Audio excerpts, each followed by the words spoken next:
One of the most important and debated topics in singing is breath support.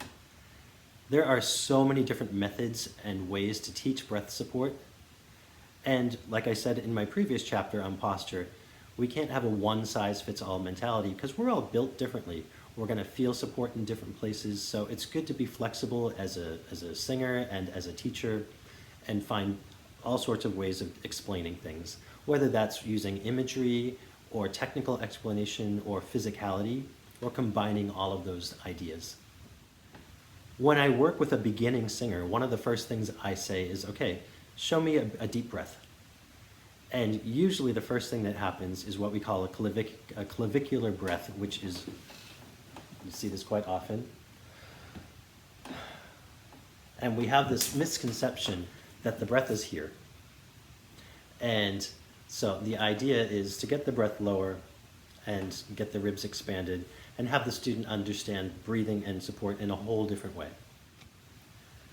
A singer breath is quite different than our normal inhalation. We need to get the lungs filled with air and then use that air systematically to make a controlled sound that's going to project for a long period of time and fill a space. So how do we do that? The first aspect of inhalation for singing is getting the top half of the lungs filled with air. And that is through the use of the intercostal muscles, which are the muscles in between the ribs. And what happens is when we take a nice singer breath, the intercostals are going to expand like this. So you can try that on your own. Put your hands here on your rib cage and take a nice deep breath. And you're going to feel them go in and out, while it's keeping a nice high sternum through the whole process. The next muscle that's involved in our inhalation for singing is the diaphragm, which sits kind of like a hat on top of your viscera, which is all of your guts basically. And when you take a deep breath, it flattens. And then when you exhale, it comes back. So it flattens, comes back. The diaphragm is basically an involuntary muscle. So when you allow your abdominals to release and you take a deep breath and everything expands down here, your diaphragm is simply responding to that. So when we say sing from the diaphragm, it's a little confusing because we can't necessarily control an involuntary muscle. So thinking about it in that way, allowing the diaphragm to descend rather than trying to control it. So it's helpful if you're going to do this on your own.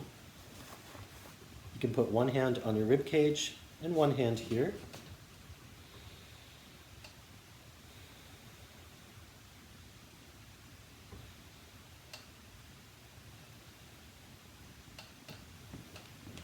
Good. After we get a nice singer inhalation, we suspend the air by keeping everything expanded. Our ribs stay expanded, the diaphragm and viscera stay down, and we hold everything suspended without closing the throat. And then when we exhale or sing, what happens is the abdominals start to take over. And the abdominals stretch quite a wide distance, and they're in 4 different layers, and they contract inward. And we want this process to be a controlled process, because if the abdominals just suddenly came in, we'd have no support left. So we want this process to happen depending on the length of the phrase. So the idea is, if this is the diaphragm, and it's flattened out, and these are your abdominals pushing against it, when you exhale or sing, the viscera and diaphragm are trying to stay in the out position, while the abdominals are slowly pushing in, contracting. We get to the end of the phrase, and then back out again, and releasing the abdominals to let that process happen. And this just happens over and over. And it's going to feel like you're lifting something heavy, or like you're pulling a weight bar down, and you feel your core engage. And it shouldn't add any tension anywhere else in your body. And this, when you're singing, we call this the healthy tension. And this is really the only place in your body where you want to feel tension. And it's, like I said, a healthy tension, and timing that inward moment throughout the course of the phrase, depending how long the phrase is. After we get to the end of the phrase, we kind of have a very short reset period where we don't just immediately suck in the air, but we take that little moment, it might be just a second, to recover. And it's not like, ooh, that was really difficult, I'm going to recover. It's just a reset of the body before we start the inhalation again. So if we think about 4 stages of breathing for singing, we have inhalation, suspension, exhalation, recovery. And those 4 stages are going to happen at different lengths depending on the length of the phrase, the amount of time you have between phrases. So if you only have a second to breathe, that's going to be a very different inhalation than an inhalation if you have, say, 10 seconds to breathe. As far as expansion, we're all built differently. So some people it's going to be really easy to expand low. For other people, like for myself, when I was very young, I was built like this. And when my teacher would ask me to expand, I just couldn't do it. There was nothing that would happen. And it took years of my body changing and realizing how to release my abdominals and letting those muscles stretch here. But in the meantime, you have to find expansion and support somewhere in your body. So, which is why the use of the intercostals are very, very important, and making sure that you can get that expansion there. I think about, it's important that you find support in at least 2 parts of your body. And so the 3 main support areas you're going to feel are your intercostals, diaphragmatic low support, and back. So if you can't feel the low support here, you might try doing some back exercises. I do have a student sometimes sit in a chair backwards like this, and you can put your hands here and on their back and have them breathe into their back, into your hands. And it's important that they feel that resistance, which is why I put my hands there. Otherwise, it's really hard to feel that sensation. So look for 2 out of the 3 areas of support, and you might find it in 3 different areas, which is great. If you or your student are having trouble feeling that low expansion, you can lay down on the floor on a comfortable rug or a yoga mat and put a book on your low abdominal area. You can take some really slow, deep inhalations and you'll feel the book rise. And then you can exhale on sh or f or s very slowly, and you'll feel the book get lower and lower as your abdominals slowly move inward. And then you take another breath and you feel the book rise again. You can do this over and over until you really feel like you've gotten this cycle. Then you can stand up and try to recreate this same feeling without the books. It's important, if you do have your hands on your abdominals, that you're not trying to push in with your hands, but you're letting the abdominals do the work on their own. This student is demonstrating the 4 stages of breathing for singing, and we've varied the phrase lengths. So we have different numbers, and I'm going to call out the numbers so that she knows how long she has to breathe, how long she has to suspend, how long she has to exhale, and how long she has to recover. And what we find too is that often changes our inhalation. And do we breathe in through the mouth or breathe in through the nose? And I'll talk about that in a moment. All right. 1, 2, ready, go. Inhale, 2, suspend, 2, exhale, 2, 3, 4, 5, 6, 7, 8, 9, 10, 11, 12. Recover. Inhale, 2, suspend, 2, exhale, 2, 3, 4, 5, 6, 7, 8, 9, 10, 11, 12. Recover. Very good. All right, we're going to change the counts now. Okay. So we have inhale for 4, suspend for 4, exhale for 16, and recover for 2. Okay. 4, 4, 16, 2. 1, 2, ready, go. Inhale, 2. Good. So let's try this one more time so you can do a nose. Nose. Yeah. Mm-hmm. Good. 1, 2, ready, go. Inhale, 2, 3, 4. Suspend, 2, 3, 4. Exhale, 2, 3, 4, 5, 6, 7, 8, 9, 10, 11, 12, 13, 14, 15, 16. Recover, 2. Inhale, 2, 3, 4. Suspend, 2, 3, 4. Exhale, 2, 3, 4, 5, 6, 7, 8, 9, 10, 11, 12, 13, 14, 15, 16. Recover, 2. Very good. All right, we're going to do one more. Okay. And so this is going to be inhale 1, Mm-hmm. suspend 1, Mm-hmm. exhale 14, recover 1.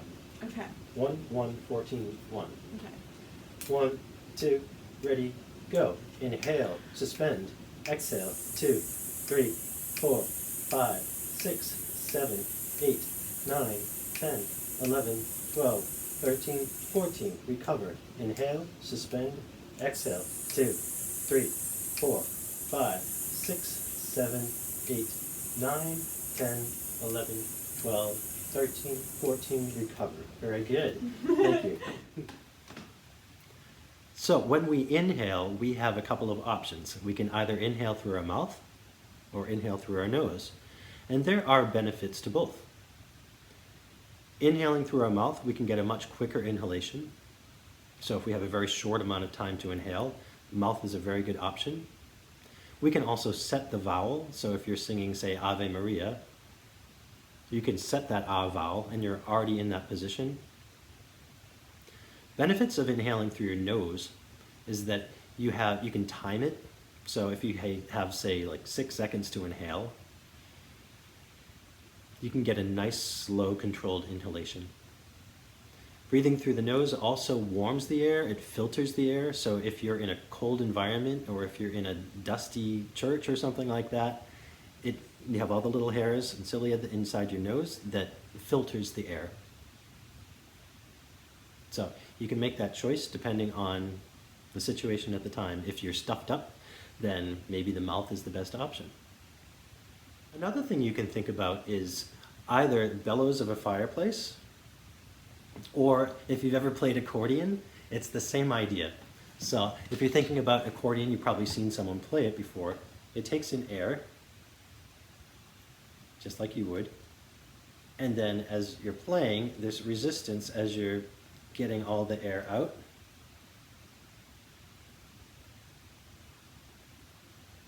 And then you take in air again.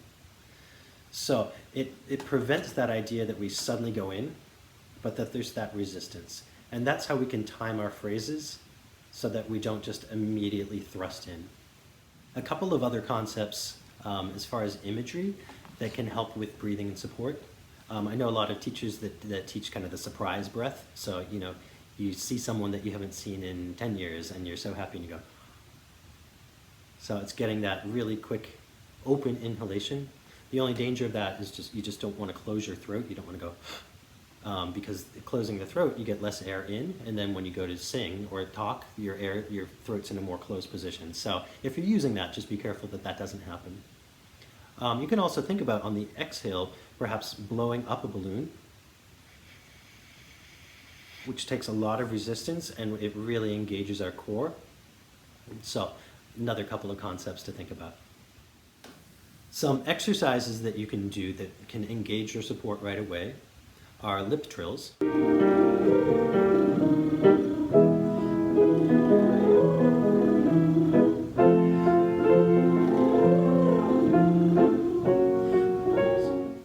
And every once in a while someone says, lip trills make me tense.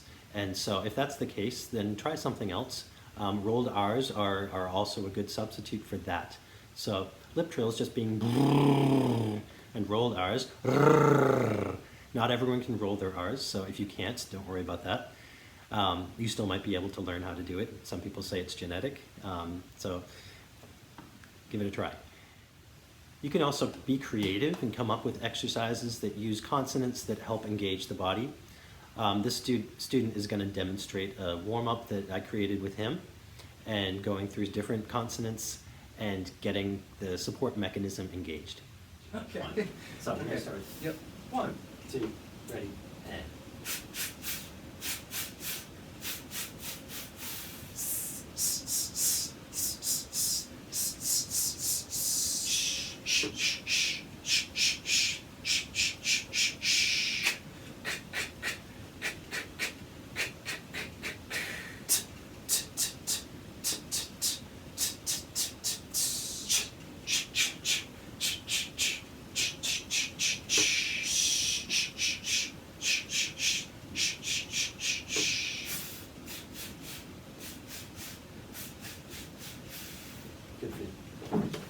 Sometimes as singers, we have that panicky feeling that we're going to run out of breath at the end of a phrase.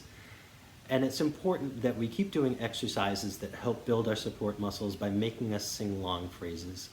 I like to do slow scales with my students, and quite often they feel like they're going to run out of breath at the end of the phrase. But it's important to keep going and see how far you can actually get. So an exercise that you can do is actually blow out all of your air until you think you don't have any left, and then try to sing something. So if you take in a nice breath, and on ah, I'm going to sing this. So I take a breath, and then